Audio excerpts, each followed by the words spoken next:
Hello mga kabansot! Good afternoon to everyone. So kakarating ko lang galing work and may dumating akong order ko sa Shein. Yehey! So i-unboxing natin to. Tingnan natin kung maganda ang aking na-order sa Shein. Okay guys. Let's see. Let's open. Sana maganda. Actually pampasko ko na to. Yehey! Ano to? Hindi, ano lang siya, parang brochure lang. 'Di ba? Parang brochure lang siya, guys. Again, disclaimer lang po, hindi po ito sponsor ng Shein. Bumibili po ako ng Shein. Okay? Mga kabansot. So, eto na. Oh, look.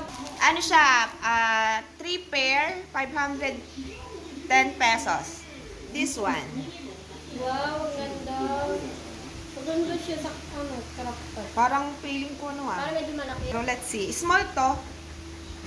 Parang medyo. Oh, small. But let's see. And this is the other one. Short.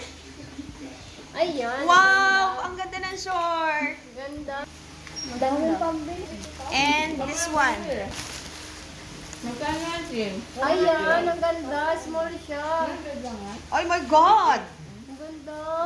It's so beautiful. Crop top siya, guys. Bagay yan sa may ano mo, Tiyo, sa mga trouser mong ano. Oo. Sabi sa inyo, hindi, bibigyan kayo. Diba? So, ayun.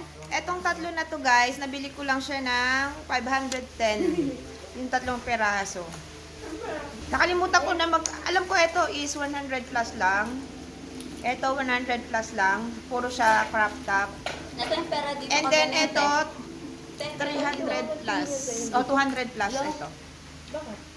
So ayun, ang gaganda niya and worth it siya. Okay? Ayun. So hanggang dito na lang aking vlog. Pinakita ko lang ang aking mga in-order sa Shein. Bye! 115